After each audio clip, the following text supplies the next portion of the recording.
Assalamualaikum warahmatullahi wabarakatuh. Perkenalkan, nama saya Nopaleni Susi Susmila dari kelas 11B Sekolah SMK Kesehatan Karya Adi Sadarakam. Di sini saya akan menyampaikan ceramah singkat tentang sabar. Hadirin yang saya hormati, Allah Subhanahu wa Ta'ala yang selalu menghendaki umatnya untuk berlaku sabar dan lapang dada dalam melakukan sabar dalam segala hal.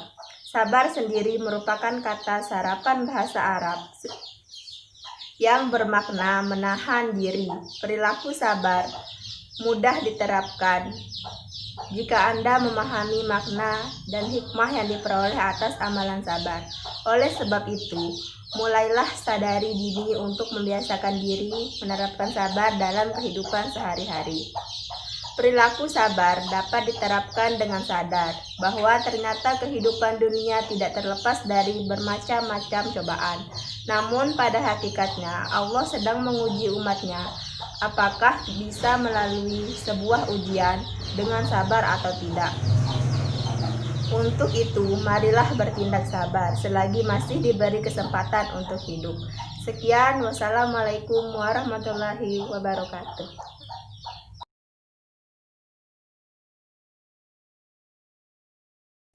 Bismillahirrahmanirrahim. Bismillahirrahmanirrahim. Assalamualaikum warahmatullahi wabarakatuh. Perkenalkan, nama saya Herlina Padilla, kelas 11B. Di sini saya akan menyampaikan sebuah ceramah singkat yang bertema sabar. Allah Subhanahu wa Ta'ala selalu menghendaki umatnya untuk berlaku sabar dan lapang dada dalam segala hal. Sabar sendiri merupakan sarapan bahasa Arab yang bermakna menahan diri. Perilaku sabar akan mudah diterapkan jika Anda memahami makna dan hikmah yang dapat diperoleh dari amalan sabar. Oleh sebab itu, marilah sadari dini untuk membiasakan diri menerapkan sabar dalam kehidupan sehari-hari. Perilaku sabar dapat diterapkan dengan sadar bahwa ternyata kehidupan dunia tidak lepas dari bermacam cobaan. Namun pada hakikatnya Allah sedang menguji umatnya apakah bisa melalui sebuah ujian dengan sabar atau tidak. Untuk itu, marilah bertindak sabar selagi masih kesempatan hidup di dunia. Sekian ceramah singkat dari saya. Wassalamualaikum warahmatullahi wabarakatuh.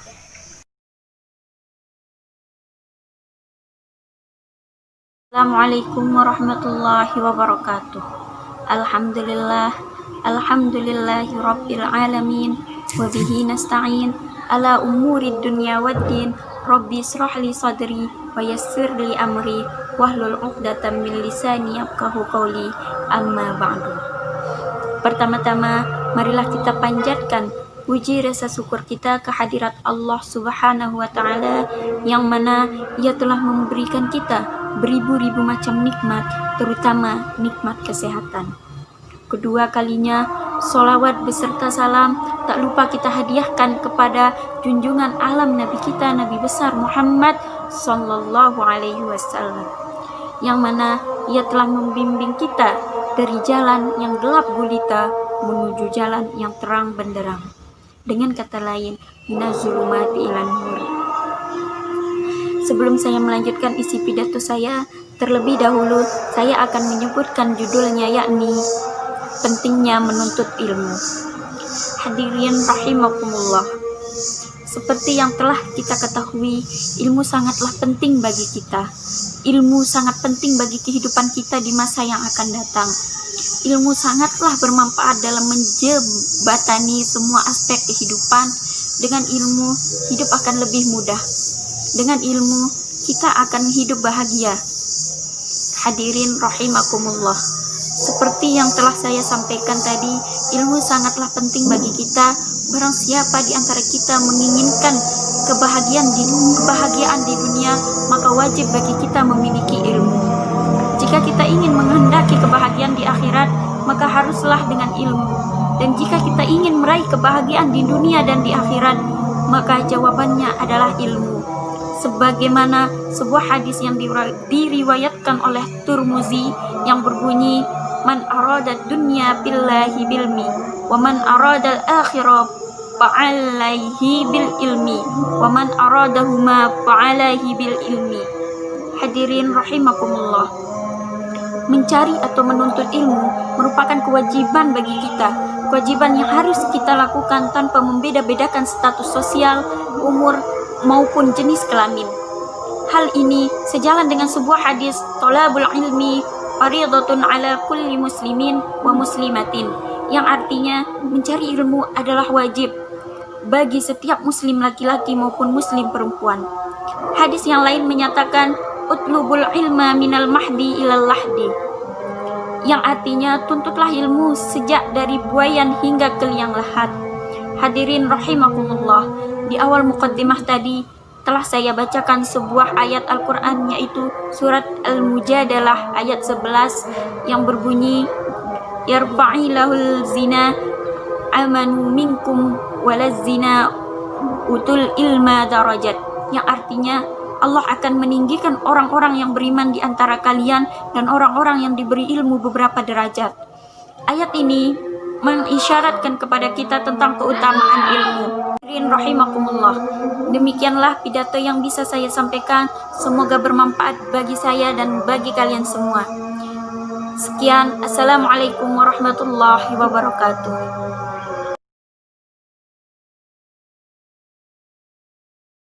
Assalamualaikum warahmatullahi wabarakatuh.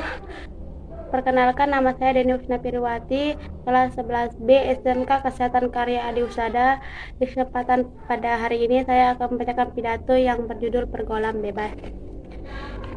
Alhamdulillahirabbil alamin, wassalatu wassalamu ala asrofil anbiya wal mursalin, sayyidina wa habibina wa safiina maulana Muhammadin wa ala alihi wa sahbihi ajmain, amma ba'du. Puji syukur kehadirat Allah Subhanahu wa taala yang telah mempertemukan kita pada hari ini dalam suasana yang penuh rahmat, hidayah serta inayahnya. Salawat serta salam senantiasa tersurahkan kepada baginda Nabi besar Nabi Muhammad Sallallahu Alaihi Wasallam, serta kita selalu mengharapkan syafaat beliau di dunia maupun di akhirat. Yang terhormat Ibu Bapak Guru, insya Allah dimuliakan Allah, yang saya cintai, rekan-rekan kelas 11B yang berbahagia. Pada kesempatan yang mulia ini, saya akan menyampaikan sebuah pidato yang berjudul Pergaulan Bebas. Pergaulan bebas kini sudah menjadi hal yang sangat meresahkan di masyarakat. Dengan adanya kejadian tersebut, diwajibkan para orang tua mengawasi anak-anak secara ketat. Biasanya kebanyakan orang tua hanya mengawasi anak-anak saat berada di dalam rumah aja. Namun, perlu diketahui bahwa semakin dewasa anak, bahwa ditingkatkan lagi pengawasannya, khususnya bila anak Anda sudah menyukai lawan jenisnya. Hal ini demi kebaikan anak-anak dan Anda sebagai orang tua. Pastinya Anda tidak mau dan jangan sampai anak-anak yang sudah dititipkan Allah Subhanahu wa taala terlihat pergaulan bebas.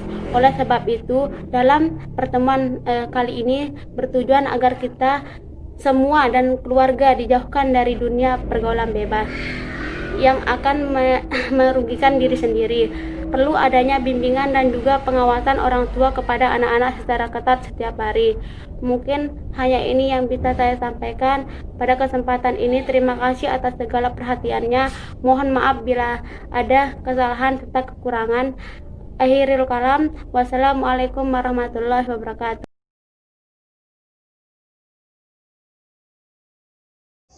Assalamualaikum warahmatullahi wabarakatuh. Alhamdulillah, kita semua sampai saat ini masih diberikan kesehatan jasmani dari Allah Subhanahu wa taala. Salawat serta salam tak lupa pula kita haturkan kepada junjungan Nabi besar Muhammad sallallahu alaihi wasallam. Semoga kita semua mendapatkan syafaatnya di yaumil akhir kelak. Amin ya rabbal alamin. Hadirin yang saya hormati, pada kesempatan ini saya akan menyampaikan materi tentang ilmu pengetahuan. Ilmu pengetahuan memberikan kita pemahaman mengenai pentingnya menuntut ilmu, sebagaimana telah diberikan contoh Allah melalui firman pertama yang turun, bahwasanya Allah mengajari Nabi Muhammad untuk membaca. Selain itu, dalam surat Al-Mujadalah ayat 11 menjelaskan mengenai kedudukan orang yang menuntut ilmu. Allah akan meninggikan derajat orang-orang berilmu. Tanpa ilmu pengetahuan, seseorang akan buta dengan apa yang ada di sekitarnya. Oleh karena itu, jangan letih untuk menuntut ilmu setinggi-tingginya. Demikian yang saya sampaikan. Apabila ada salah kata, mohon dimaafkan. Wassalamualaikum warahmatullahi wabarakatuh.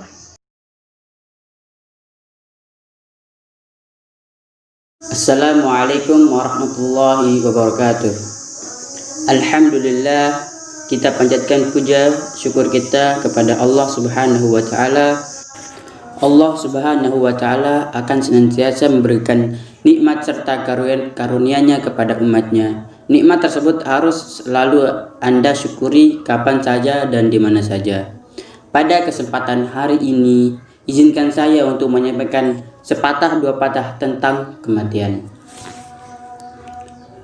Dalam Al-Quran telah dijelaskan dalam surat Ali Imran ayat 185 yang berbunyi kullu nafsin dha'iqatul maut, yang artinya bahwa setiap yang bernyawa pasti akan merasakan kematian. Dalam ayat tersebut sudah jelas bila mana kematian pasti akan menghampiri setiap manusia yang hidup di dunia. Mengenai waktunya, tidak ada satupun manusia yang mengetahuinya kapan ajalnya mulai menjemput. Ingatlah saudara-saudaraku, kehidupan di dunia ini hanyalah sementara. Mulailah untuk memupuk kebaikan dan amalan untuk bekal di akhirat kelak. Itu karena tidak ada yang bisa menolong diri kita sendiri. Setelah amal perbuatan baik, Allah Subhanahu wa taala telah mempersiapkan surga bagi orang-orang yang selalu berbuat baik. Namun Allah Subhanahu wa taala akan memberikan neraka bagi manusia yang lalai dalam kehidupan di dunia. Oleh sebab itu, jangan pernah terlena dengan keadaan yang ada di dunia yang fana ini. Itu semua hanyalah bersifat sementara yang akan diambil kapanpun oleh Allah. Sekian penjelasan tentang kematian dari saya. Semoga kita semua selalu dilindungi dari siksa api neraka. Wassalamualaikum warahmatullahi wabarakatuh.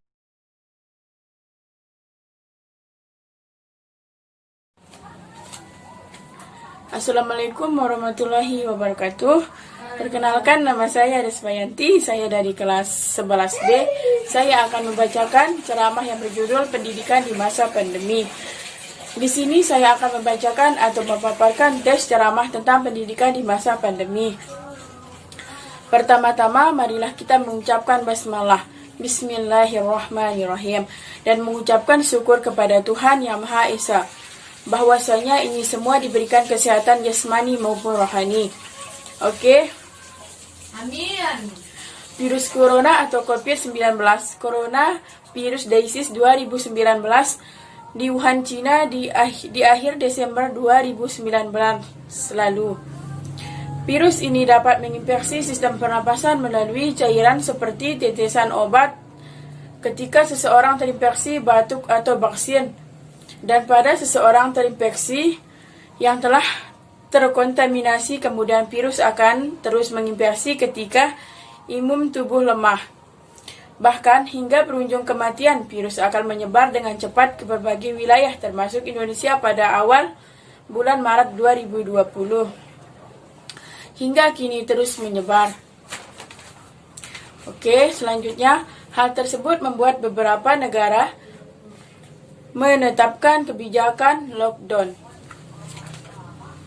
dalam rangka mencegah penyebaran virus corona ini. Hampir semua belahan bumi melakukan aktivitasnya di rumah seperti belajar, bekerja, dan aktivitas lainnya.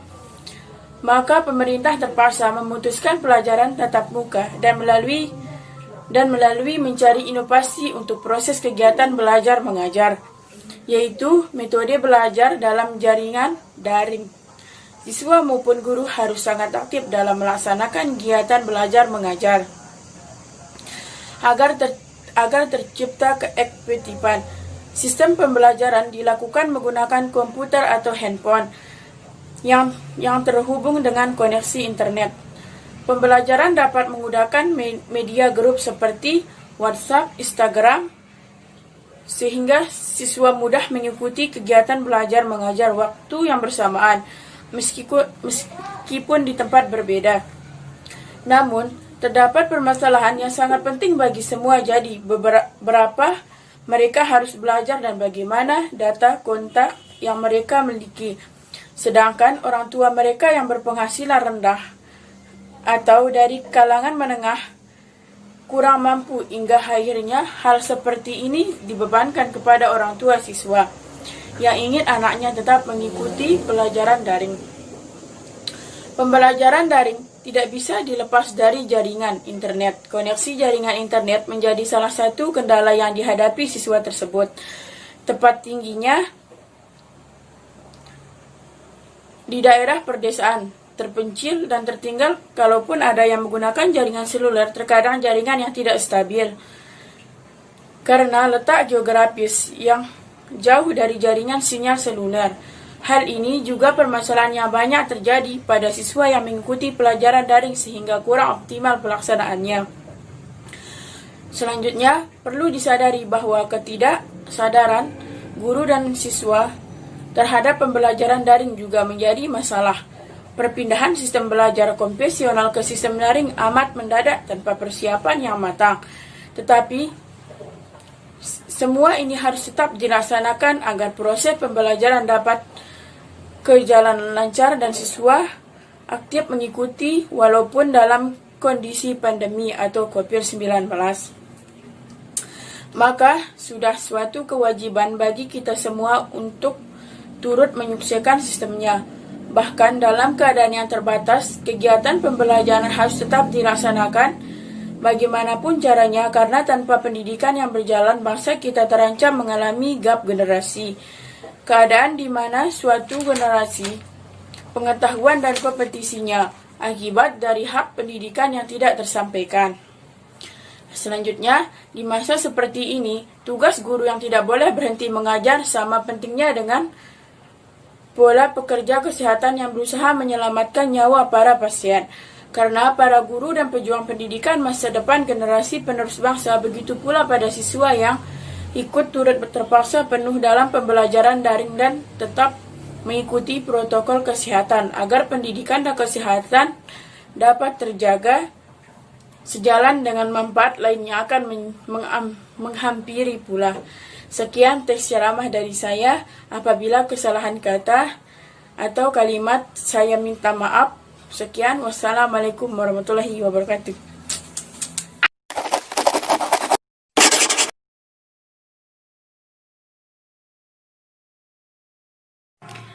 Assalamualaikum warahmatullahi wabarakatuh. Hadirin yang Allah muliakan, pada kesempatan kali ini saya akan membahas majelis ilmu singkat mengenai syukur. Syukur dalam penerapannya mempunyai banyak dimensi dan warna yang berbeda. Syukur dalam agama Islam mempunyai peranan yang penting dalam mengatur tindakan yang berangkat dari hati. Kalau kita mau melihat fenomena kekacauan yang terjadi pada akhir zaman ini, kita akan mendapati bahwa salah satu akar masalah dari kekacauan tadi adalah kurangnya rasa syukur yang dimiliki oleh manusia dan jauh dari mengingat kematian. Syukur yang benar pasti akan melahirkan perilaku yang baik dan tepat. Allah berfirman tentang keharusan bersyukur dalam surat Al-Baqarah ayat 152 dan 137, artinya seperti ini. Maka ingatlah kepadaku, aku pun akan ingat kepadamu. Bersyukurlah kepadaku dan janganlah kamu ingkar. Dalam ayat satunya, Allah berfirman yang artinya, wahai orang-orang yang beriman, makalah dari rezeki yang baik yang kami berikan kepada kamu, dan bersyukurlah kepada Allah jika kamu hanya menyembah kepadanya. Dua ayat di atas secara jelas memerintahkan kita untuk bersyukur atas apa saja yang Allah beri. Selain itu, Rasulullah SAW bersabda, sungguh menakjubkan urusan seorang mukmin, semua urusannya adalah baik baginya. Hal ini tidak didapatkan kecuali pada diri seorang mukmin. Apabila mendapatkan kesenangan, dia bersyukur, maka yang demikian itu merupakan kebaikan baginya. Sebaliknya, apabila tertimpa kesusahan, dia pun bersabar, maka yang demikian itu merupakan kebaikan pula baginya. Hadis riwayat Muslim. Dalam ayat yang lain, surah An-Nisa dan Ibrahim, Allah juga berfirman yang artinya, Allah tidak akan menyiksamu jika kamu bersyukur dan beriman, dan Allah Maha mensyukuri, Maha mengetahui. Pada surah Ibrahim bunyinya seperti ini, dan ingatlah ketika Tuhanmu memaklumkan sesungguhnya, jika kamu bersyukur, niscaya aku akan menambah nikmat kepadamu. Tapi, jika kamu mengingkari nikmatku, maka pasti azabku sangat berat. Dari dua dalil Al-Quran di atas, jelas bagi kita, pelajaran yang dapat dipetik yaitu untuk selalu bersyukur di setiap keadaan yang menimpa kita. Jangan sampai kita termasuk orang-orang yang mengingkari nikmat sehingga mendapatkan azab dari Allah. Saya kira cukup sampai di sini majelis ilmu singkat mengenai syukur ini. Semoga kita bisa mengamalkan syukur ini dalam setiap sendi kehidupan kita. Amin. Wabillahi taufiq wal hidayah. Wassalamualaikum warahmatullahi wabarakatuh.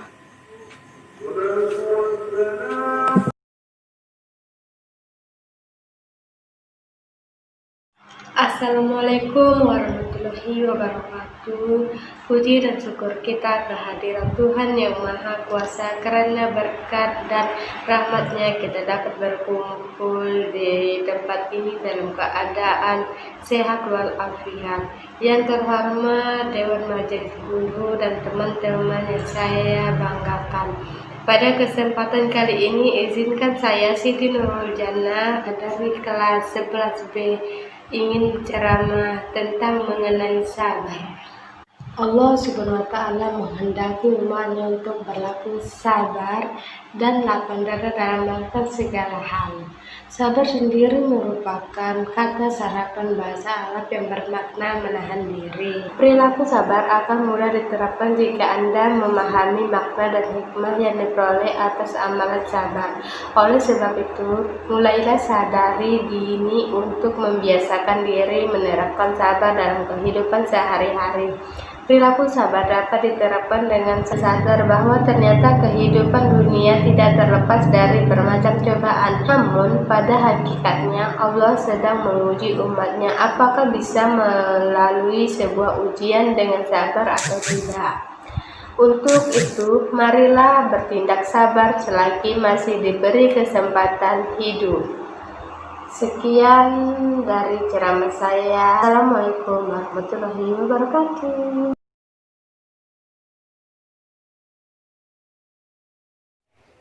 Bismillahirrahmanirrahim. Assalamualaikum warahmatullahi wabarakatuh. Perkenalkan, nama saya Ratu Laraiba Zulandipa. Saya kelas 11B. Di sini saya akan membawakan ceramah yang berjudul Sabar. Bismillahirrahmanirrahim. Assalamualaikum warahmatullahi wabarakatuh. Alhamdulillahirabbil alamin. Wassalatu wassalamu ala asrofil anbiya'i wal mursalin wa ala alihi washabihi ajmain, amma ba'du. Pertama-tama, marilah kita panjatkan puja dan syukur kita kehadirat Allah Subhanahu wa Ta'ala yang telah memberikan kita nikmat hidup dan nikmat sehat. Dan kedua kalinya, salawat serta salam kita haturkan kepada junjungan alam Nabi kita, Nabi besar Muhammad Sallallahu Alaihi Wasallam. Hadirin sekalian, Allah Subhanahu wa Ta'ala selalu menghendaki umatnya untuk berlaku sabar dan lapang dada dalam melakukan segala hal. Sabar merupakan kata serapan bahasa Arab yang bermakna menahan diri. Perilaku sabar akan mudah diterapkan jika Anda memahami makna dan hikmah yang diperoleh atas amalan sabar. Oleh sebab itu, mulailah sedari dini untuk membiasakan diri menerapkan sabar dalam kehidupan sehari-hari. Perilaku sabar dapat diterapkan dengan sadar bahwa ternyata kehidupan di dunia tidak terlepas dari berbagai macam cobaan. Namun, pada hakikatnya, Allah sedang menguji umatnya apakah bisa melampaui sebuah ujian dengan bersabar atau tidak. Untuk itu, marilah kita bersama-sama untuk bersabar selagi masih diberikan kesempatan hidup di dunia ini. Semoga kita bisa tetap sabar dalam menghadapi semua ujian yang diberikan oleh Allah Subhanahu wa Ta'ala.